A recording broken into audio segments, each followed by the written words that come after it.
as a humanist, you place value on reason and empathy. How do these principles support your mental resilience and help you stay grounded in adversity? AJ. Thanks, Eda. Hi, everyone. Can you hear me if I speak at this level? Is that okay? Great. Yes, reason and empathy are core parts of the humanist worldview. I'm not sure if everyone on this call is familiar with what humanism is, so I might say a bit about that. Reason and empathy, as I say, are core values in humanism. Humanism is a global movement. It's a school of thought. It's a philosophy. It's a belief system, and it's a way of life. We have humanist rites of passage in life, funerals, weddings. We care in the community, which I'll talk about that later as well, I hope. It's a way of finding an ethical way to live on this earth and flourish, using human agency, using human authority rather than one that is divine or one that requires belief in other dimensions or spiritual realms or supernatural agency. So we're looking from the humanist perspective. So most humanists are, by dint of that, atheist or agnostic. So we're not saying that there may or may not be other realms or agencies or deities that other belief systems may claim. We like to live in partnership and tolerance with all other faiths and beliefs. But we just say that because we don't have the tools to investigate those things, let's focus on what we can investigate, which is what science tells us, a naturalistic worldview. And I would say adversity, of course, can be defined in so many different ways. One way that I found that reason and empathy helps me, especially in this world that we're living in, if we try and situate ourselves in where we are in 2025, the age of too much information, the age of post-truth, the age of sources of information being so called into question, demagogic leaders spreading their messages that and putting truth to the old adage that a lie goes halfway around the world before the truth has had a chance to put its trousers on. In that kind of a world, I think reason and empathy, having a razor of critical thinking to cut down the clutter that may come into our minds just and into our daily lives, whether that be from someone claiming to speak on behalf of a deity, someone claiming to speak on behalf of a people, of a tribe, speak on behalf of some other kind of revelation. I think all of these have to be taken with a critical mindset and critical thinking, and using that human faculty that we're curious and we do like to believe in things. We do like to use our intuition and our emotions, and we have logical aspects of our being, but we also have illogical aspects of our being. Not to say one is more than the other. Humanists certainly value the full range of human emotions. We're not just cold calculating machines, but I think reason coupled with empathy, so the two sides of that coin, has helped me stay grounded in times of adversity. And I think we live in particularly challenging times. And for me, I think a humanist perspective offers that. And I think especially in the youth, we see in the UK context, the latest surveys tell us that 70 to 75% of under 25s, under 30, that age group, they are not identifying with any organized religion or belief system. Now, that doesn't mean they're all humanist, but it means they could be potentially humanist. And we had to have some kind of a coherent movement to guide people there, because I think what religion can offer is very, very good. Like I say, when it's given with reason and empathy, and when it's given with the humility and a personal sense of meaning, rather than trying to maybe control or dictate to other people, which it can in some of its worst forms. So humanism offers a way to do that without the need to believe in a deity. And reason and empathy are two key tools that we have to try and address these things. Thank you so much, AJ, for bringing also clarity in the understanding of humanism. I would love. I'd like to continue with you, AJ. And well, humanism advocates for a life of meaning and purpose through human experience, as you explained a little bit earlier as well.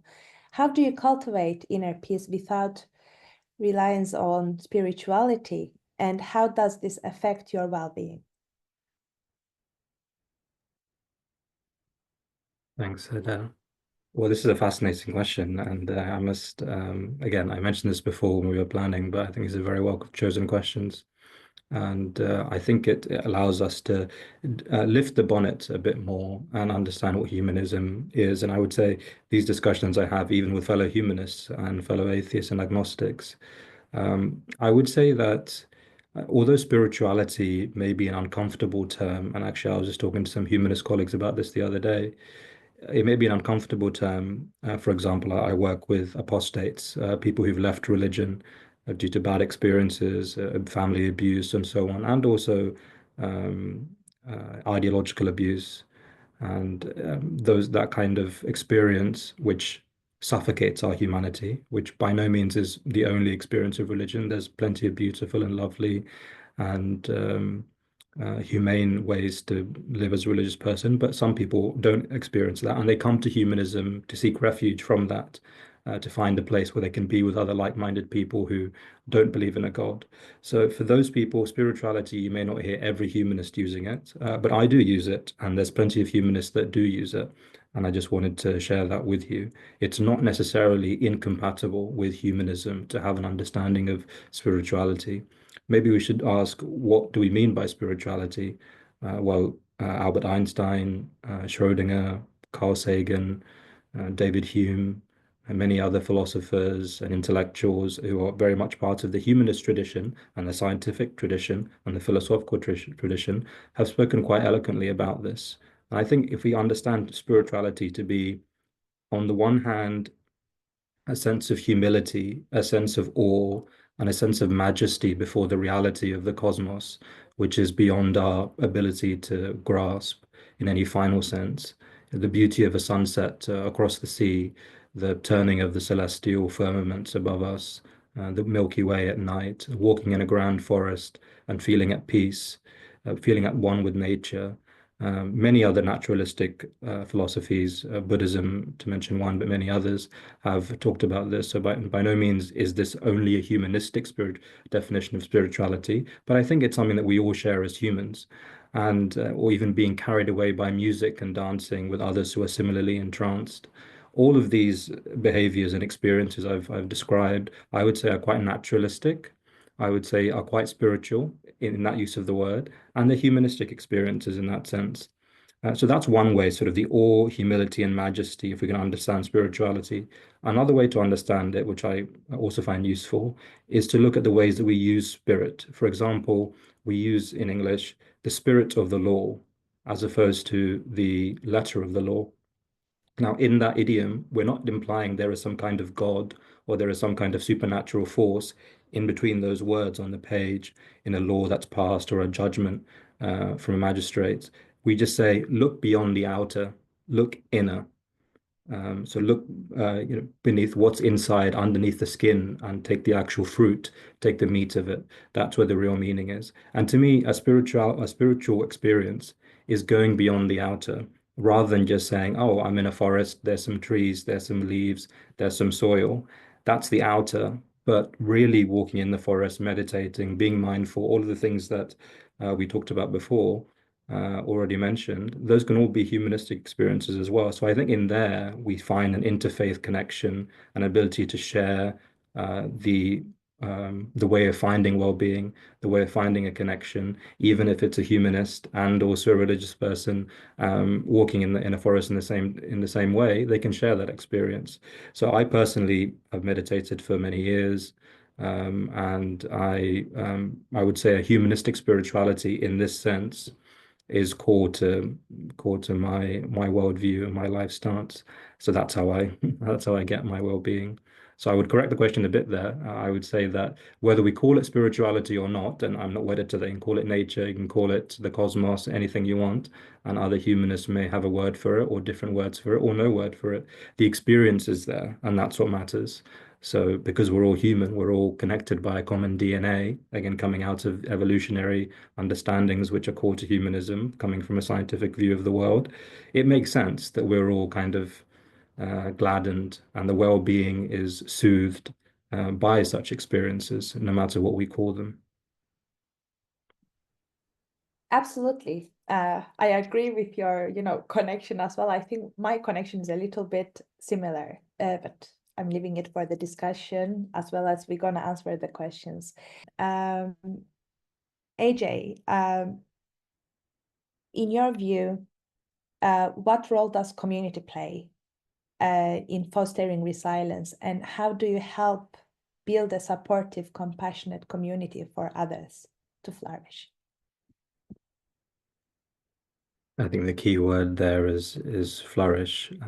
Human flourishing is a central aim, a goal of the humanist movement and of individuals and the movement as a whole. And human flourishing has so many inputs into it, but we've discussed some of those already. Mental well-being, but also just the basic human necessities that communities need to be resilient. Make sure they have enough resources, make sure they have freedom of expression, for example. So humanists are very active in freedom of thought, freedom of expression, politics, in campaigns, using the democratic engagement that we have in lucky to have in countries like this, to make sure that people can self-actualize, Maslow's hierarchy of needs, that they have that full pyramid of their needs satisfied is just a very basic thing. And so humanists are naturally attracted to that, as am I, in a general sense, but also Humanists UK, who the organization that I belong to. Humanists UK is the leading provider of humanist community services in the UK. So, for example, pastoral care and chaplaincy, some terms that are borrowed from our Christian heritage in this country, but we still use them.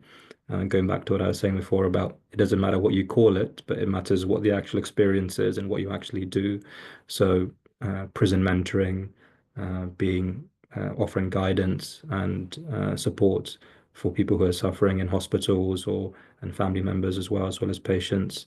So that kind of pastoral care, Humanist UK trains nationwide volunteers to do this part-time or full-time, as well as I mentioned before, humanist funerals, humanist weddings, humanist baby namings, confirmations, and other things. As it's a global movement, it's not just the UK, it's not just Europe. In other parts of Europe as well. In Norway, for example, the humanist confirmations are a big thing. Tens of thousands of youth get confirmed following their kind of Scandinavian traditions every year. And there's many other humanist, rationalist approaches all over the world that follow the humanist path. And that all is leading towards trying to make sure that human values and what makes a human flourish and what makes a human society and a culture flourish and be resilient to some of the adverse effects and challenges that we mentioned earlier. That's certainly what every humanist is striving for. And as well as, and we can see, I think even in this meeting, there's so much crossover between the values that we share. We're happy to walk hand in hand with our friends who come from other faith and belief traditions to try and achieve this. That's wonderful. Thank you also for covering the, interfaith. I don't want to call it achievements, but interfaith, connectivity that you have and you maintain. That's wonderful.